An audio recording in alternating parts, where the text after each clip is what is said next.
Selamat pagi, selamat siang, selamat sore, dan selamat malam. Ketemu lagi bersama saya Bewok di WIG, di mana kita akan memberitahukan kalian kabar seputar update terkait isu, gadget, dan teknologi dalam waktu Indonesia bagian gadget. Berita pertama datang dari Xiaomi yang merilis sebuah teaser terkait ponsel Redmi K50 series. Belum lama ini, Lu Weibing selaku bos Redmi membuat sebuah teaser ataupun godaan untuk para penggemar terkait Redmi K50 series. Menanggapi hal tersebut, pihak fans menyerukan bahwa mereka menginginkan ponsel terbaru dari Redmi tersebut akan menggunakan chipset dari Snapdragon. Pasalnya di seri sebelumnya yaitu Redmi K40, pihak Redmi masih menggunakan chipset MediaTek Dimensity 1200. Memang baru-baru ini terdapat rumor yang mengungkap terkait spesifikasi terbaru dari ponsel tersebut, di mana menurut My Smart Price, ponsel Redmi seri K terbaru akan membawa layar AMOLED berukuran 6,69 inci. Ponsel tersebut juga dikabarkan akan menggunakan chipset Snapdragon 870 octa-core yang dipasangkan dengan kapasitas RAM 6GB dan internal memori seluas 128GB.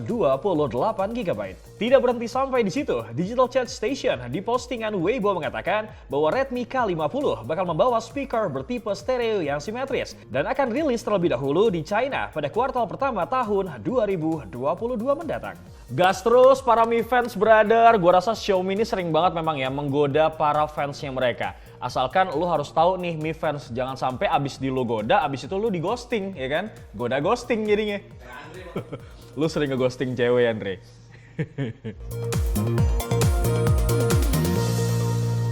Pada tanggal 9 November kemarin, Infinix secara resmi memperkenalkan ponsel terbarunya mereka, yaitu Infinix Hot 11S NFC. Infinix Hot 11S NFC resmi diperkenalkan di Indonesia pada Selasa 9 November tahun 2021 kemarin. Country Marketing Manager Infinix Indonesia, Sergio Ticoalu mengatakan bahwa ponsel ini membawa spesifikasi gaming yang mumpuni untuk para penggemar mobile gaming. Infinix Hot 11S NFC mengusung layar IPS berukuran 6,78 inci Full HD Plus dengan refresh rate 90Hz. Ponsel tersebut membawa setup triple kamera dengan kamera utama beresolusi 50MP dengan 2MP lensa depth, 1 lensa AI dengan kamera selfie beresolusi 8MP. Sementara untuk dapur pacunya sendiri, Infinix Hot 11S NFC ditenagai oleh prosesor MediaTek Helio G88 yang dipasangkan dengan opsi penyimpanan 4/64GB dan 6/128GB serta akan dijual dengan harga 1,9 juta untuk varian terendah dan 2,2 juta untuk varian tertinggi. Nampaknya ini merupakan ciri khas Infinix banget ya brother, pakai MediaTek seri G, kemudian harganya terjangkau. Nggak apa-apa Nix, gas terus, barangkali itu bisa bikin galau Mi fans ya kan? Setelah sebelumnya Infinix Hot 11S NFC, kini Infinix juga dikabarkan telah merilis secara resmi Infinix Note 11S di Thailand. Ponsel tersebut hadir dan diperkenalkan secara resmi tepat satu hari sebelum peluncuran Infinix Hot 11S di Indonesia, tepatnya pada tanggal 8 November yang lalu.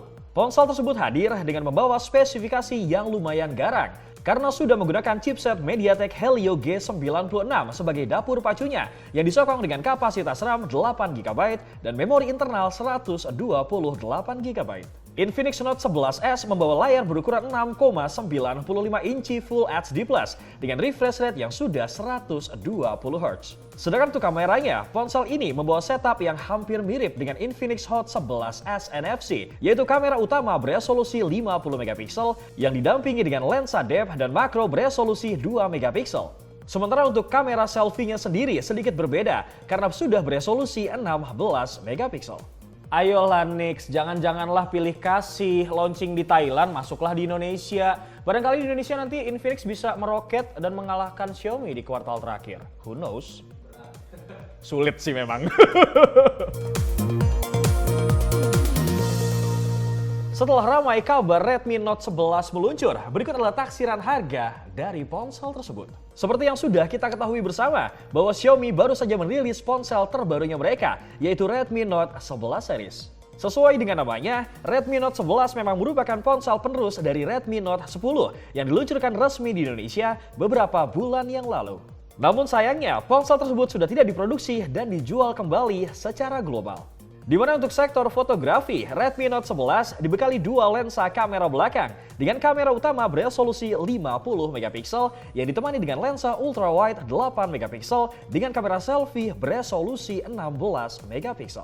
Sedangkan untuk spesifikasinya, ponsel ini membawa layar IPS beresolusi Full HD+, dengan refresh rate 90Hz, menggunakan chipset Dimensity 810, memiliki kapasitas memori 4/128GB hingga 8/256GB, dan memiliki baterai berkapasitas 5000 mAh yang sudah disupport dengan fitur pengisian daya cepat 33W. Kemudian terkait harganya, Redmi Note 11 sudah mulai dijual di China dengan harga mulai dari 1.199 yuan atau berkisar 2,6 juta rupiah. Tentunya dengan beragam pilihan warna mulai dari gradient, hitam, dan juga mint blue.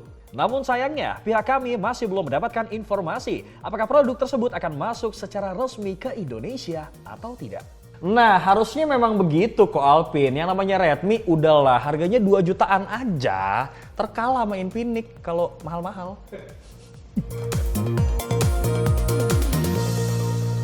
Setelah sebelumnya pihak iBox mengumumkan bahwa iPhone 13 series siap dijual, kini harga ponsel tersebut akhirnya bocor. Seperti yang sudah diketahui bahwa iPhone 13 akan hadir secara resmi di Indonesia pada tanggal 19 November 2021. Bahkan pihak konsumen sudah bisa melakukan pre-order sejak tanggal 12 November nanti. Yang mana pre-order tersebut dibuka melalui dua distributor resmi Apple Indonesia, yaitu Digimap dan juga iBox. Kabar terbaru mengungkapkan bahwa akhirnya pihak Digimap dan juga iBox telah merilis harga resmi dari jajaran iPhone 13 series tersebut. Namun uniknya, apabila harga tersebut dibandingkan dengan harga iPhone 12 yang lalu, justru beberapa versi iPhone 13 memiliki harga yang relatif lebih murah. Dan berikut adalah informasi harga iPhone 13 series dikutip dari laman Digimap. Ya emang sih brother, bewok lihat-lihat memang lebih murah. Tapi ya gimana ya gue ngomongnya ya. Mau gimana lagi emang seharga motor. Jadi repot urusannya, lu kudu nabung banget ini kalau mau beli. Setelah melewati berbagai macam rumor, akhirnya Xiaomi resmi merilis Poco M4 Pro 5G secara global. Poco M4 Pro 5G akhirnya secara resmi telah diumumkan oleh pihak Poco Global pada Selasa 9 November 2021 kemarin. Dan akan secara resmi dijual pada tanggal 11 November 2021. Terkait rumor yang sudah pernah dibahas sebelumnya, bisa dibilang 90% adalah benar. Karena Poco M4 Pro 5G ini memiliki spesifikasi yang mirip dengan Redmi Note 11. Karena dari sektor layar, ponsel ini menggunakan layar seluas 6,6 inci dengan panel IPS beresolusi Full HD+ dengan refresh rate 90Hz. Lalu untuk kameranya, Poco M4 Pro 5G dibekali dengan kamera utama beresolusi 50 megapiksel yang didampingi dengan kamera ultrawide 8 megapiksel dengan kemampuan kamera selfie beresolusi 16 megapiksel. Sedangkan terkait spesifikasinya, ponsel Poco terbaru ini ternyata menggunakan chipset Dimensity 810 5G dengan fabrikasi 6 nanometer yang disokong dengan kapasitas RAM 4-6 GB dan memori internal seluas 64 GB hingga 128 GB.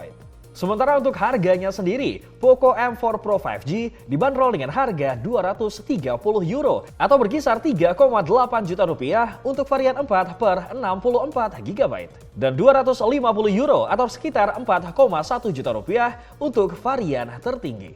Mohon maaf tunggu sebentar brother, ini kalau kita lihat-lihat 4/64 GB kalau dikursin harganya 3,8 juta. Gue lihat mahal banget ini Poco. Apa perkara kurs doang apa bagaimana nih? Mudah-mudahan salah ya brother.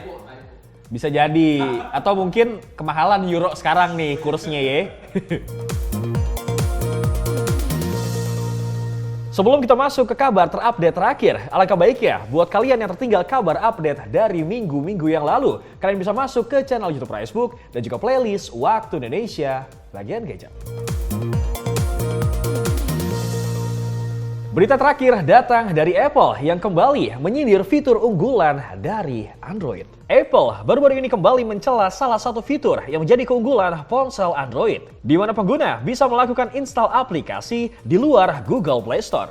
Menurut Craig Federighi selaku SVP Apple mengatakan bahwa site loading tersebut merupakan teman terbaik para penjahat cyber. Dan jika sampai fitur tersebut ada di perangkat iPhone, maka iOS akan kebanjiran malware.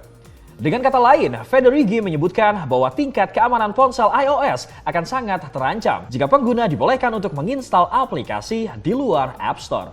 Namun sebuah sumber terpercaya mengatakan bahwa penyebab mengapa Federighi memprotes keras fitur tersebut adalah karena Apple selalu melakukan potongan sebesar 30% di setiap transaksi yang dilakukan melalui App Store. Sehingga pemasukan Apple dari sektor ini akan sangat terasa penurunannya jika Apple memperbolehkan penggunanya untuk melakukan install aplikasi dari luar App Store. Sindar-sindir terus bos, tapi kalau nggak salah di Mac OS tuh udah bisa ya brother. Tapi entahlah, biarin aja bro, mereka yang berantem, kita mah timbang make aja nggak usah ribet-ribet ya kan. Ngikut aja bro. Udah mahal ribet lagi. Terus kenapa lu make ekosistemnya Apple anjir? Ke gue banget tuh berasa ngaca.